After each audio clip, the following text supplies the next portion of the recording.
So the fifth largest economy in the world has just seemingly done a Bitcoin backflip. And this comes literally days after we just found out that two of the three largest pension funds in the world from Switzerland and Norway have been exposed for buying Bitcoin recently. So is this a game changer?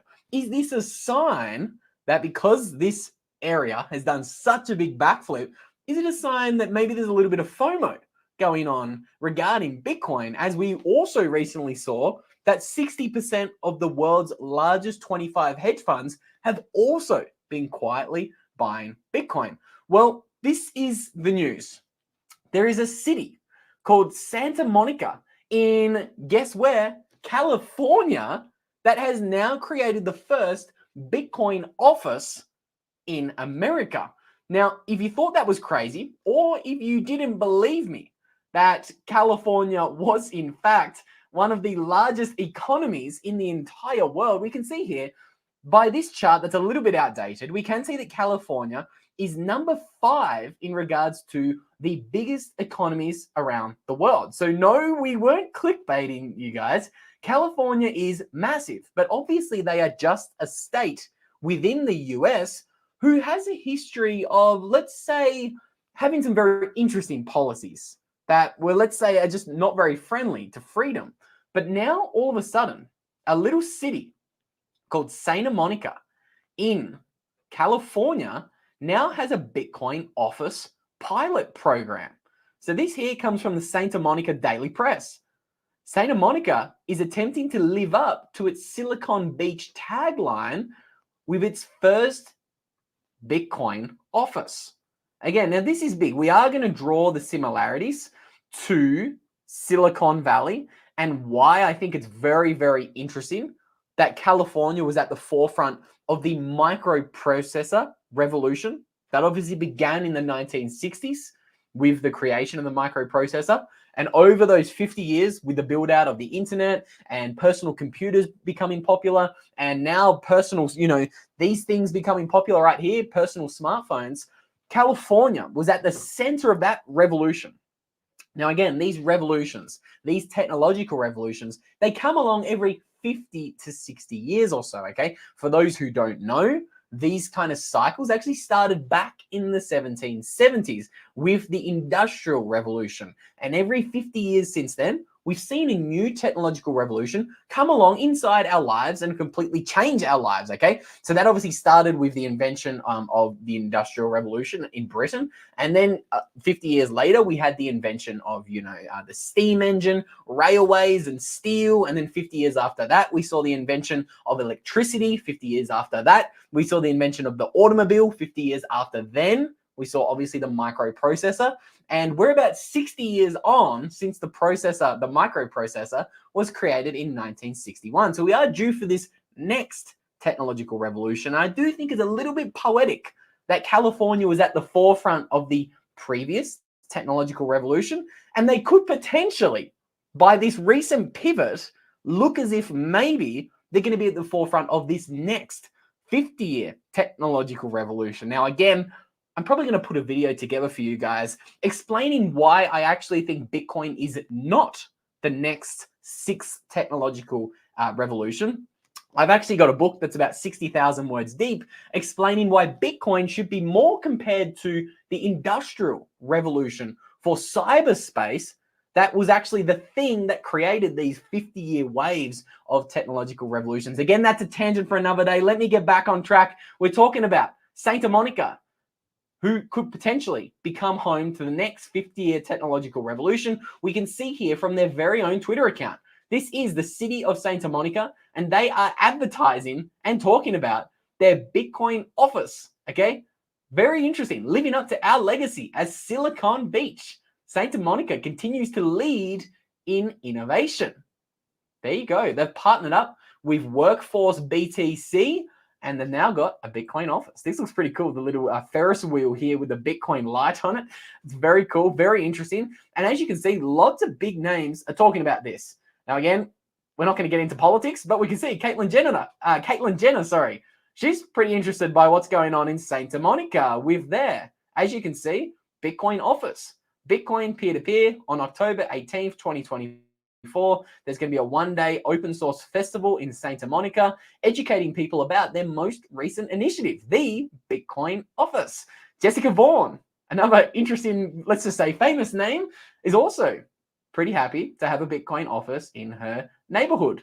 Everybody is talking about this on Twitter, and I think for good reason, because California has had a little bit of a volatile history. Let's say that, okay? You don't become the 5th or 6th largest economy in the entire world without a little bit of volatility. And as you guys can see here, California has had some wild swings in their economy. They had a $100 billion surplus, but now they're facing a $73 billion budget deficit. Just think about that swing. That is a $170 billion swing in just a handful of years. To put things into perspective, El Salvador has an economy of what, 20 to 30 billion?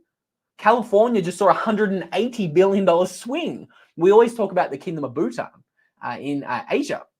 Their economy is like $2.5 billion in size. Their total economy, their total GDP per year. California just saw $173 billion swing. Okay, so why? Why is California seeing so much volatility? Well, we can see here, they've got a budget deficit of $73 billion, and Gavin Newsom and his, let's just say, policies, well, they are to blame for the crazy swing that we are seeing in California. There are more factors that we are going to be discussing in today's video.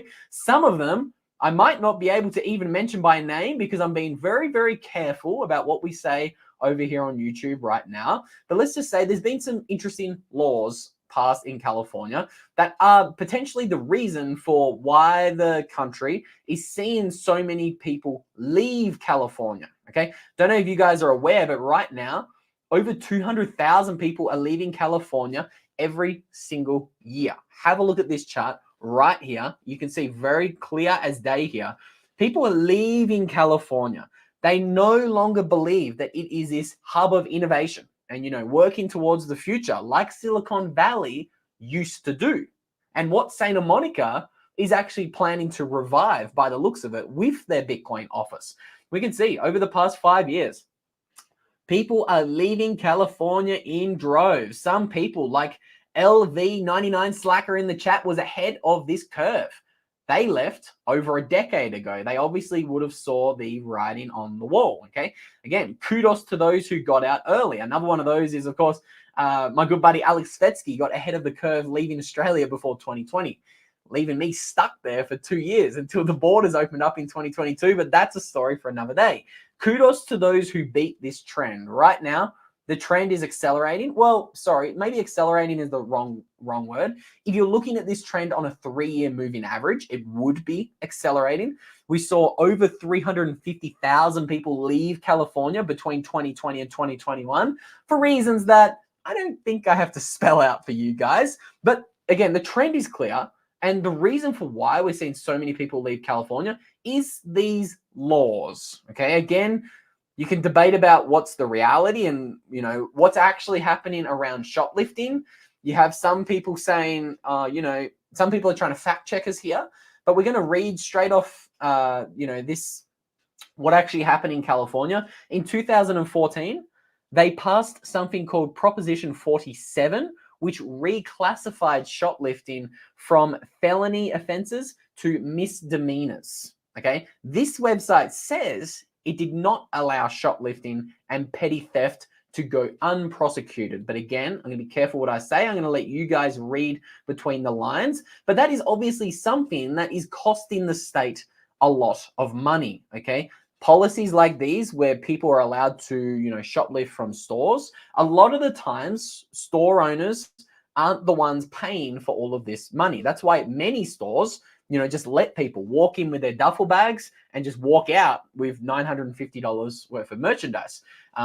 In many cases, the state is actually the one footing those costs in many cases. Again, I'm not talking in absolutes here because I'm not fully educated on this topic. But again, another interesting law that's happened in California is, of course, them deciding to give out $1,200 to certain, let's just call them minorities within society. Okay, again, things are getting pretty interesting in California. They're literally just giving money away to everyone. And this is obviously not good for the country. And something else, let's just say another subsection of society that California is just giving money away to is, I'm just going to read this headline here to be safe. California becomes the first state to offer health insurance to all undocumented immigrants. This is coming from the ABC News, this article. And most people know right now, the borders are wide open in California, okay? When I had my visa denied to get into America, you would be shocked at how many people told me, Luke, just walk across the border in Tijuana. They're letting tens of thousands of people cross that puppy every single day. Everyone told me, just walk across the border. Think about it. California is now offering all of these illegals. Is that the correct word? Maybe it's not. What they're calling them in this article is undocumented immigrants, free healthcare. Okay, so again, these are all things that the Californian taxpayer is paying for.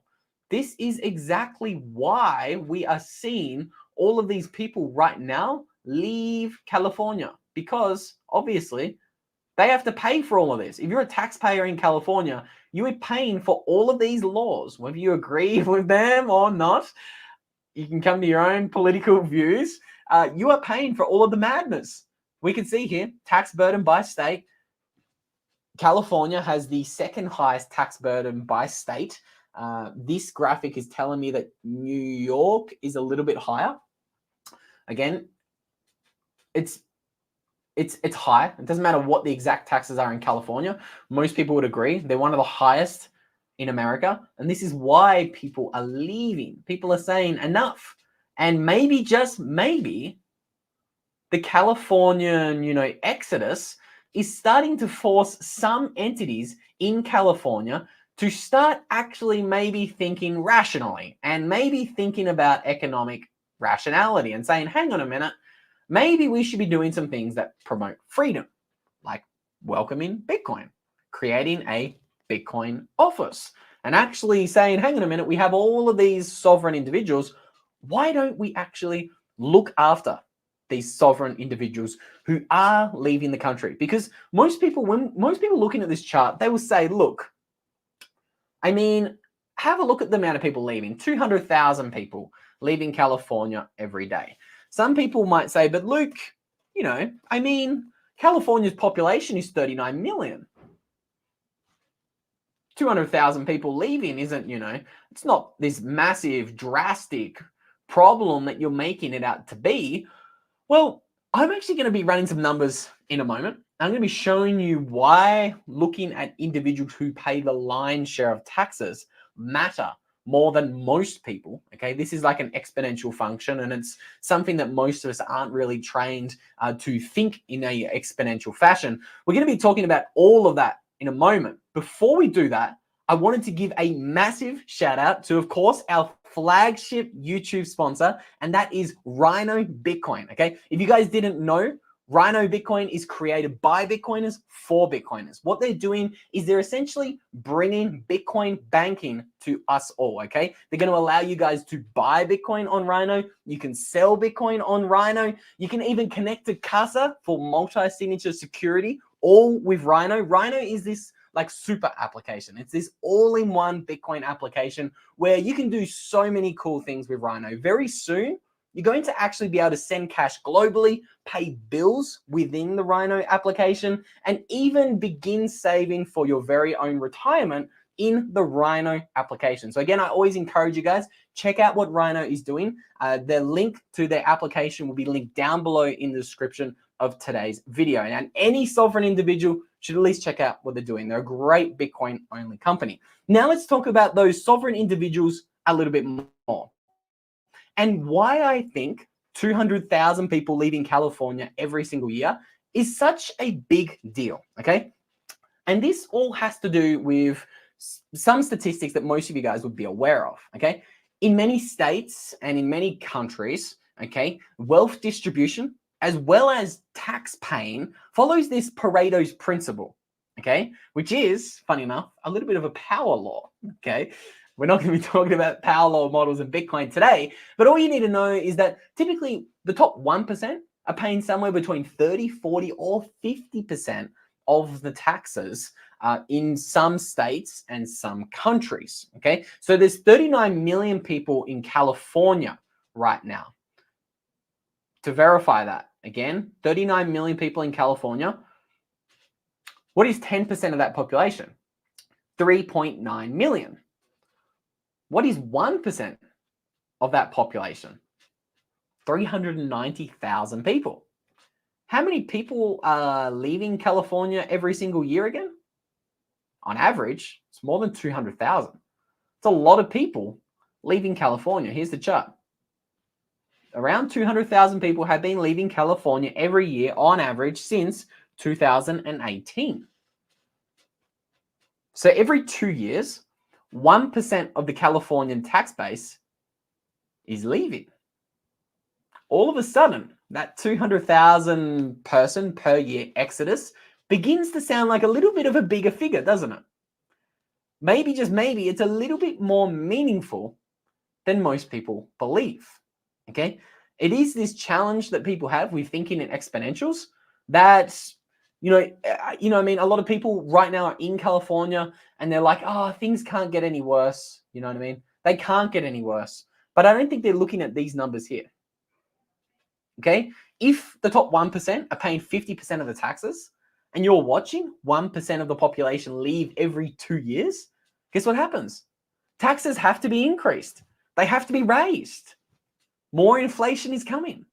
Things are going to get worse. If you're in California, the taxes are going to be even bigger on you. Okay, the state will have to become even more Orwellian by economic necessity.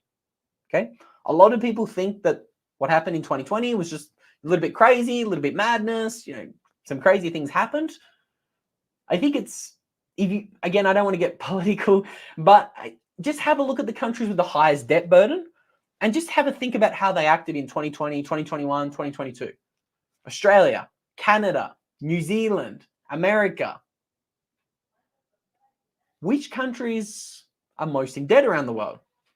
Which countries acted very irrationally between those years? Oh, the UK. Don't forget the UK. I'll let you guys come to your own conclusions today.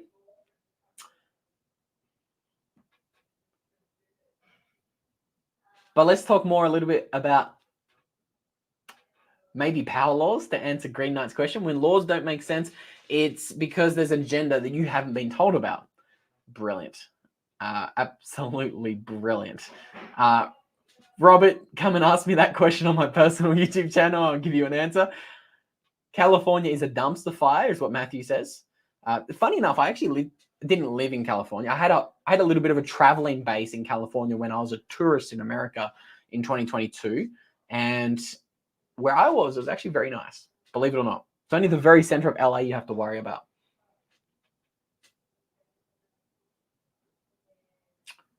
Rob's been to California as well to get some dental work. That's interesting. Most people leave California to get dental work. The girlfriend and I went and got some dental work here in Colombia 2 days ago. Oh, no, yesterday. Yesterday was Friday. Wow. Time flies when you're having fun in the Bitcoin space. But it was surprisingly cheap. That's why I bring that up. It was incredibly cheap here in Colombia. That's why a lot of people come here. Judson says, the bad news, Santa Monica is not a nice place via a friend who is a resident. Maybe, again, this is maybe why they're adopting Bitcoin. They're not a nice place right now. They're really, really not a nice place. I am still in Medellin, one of my favorite cities in the entire world.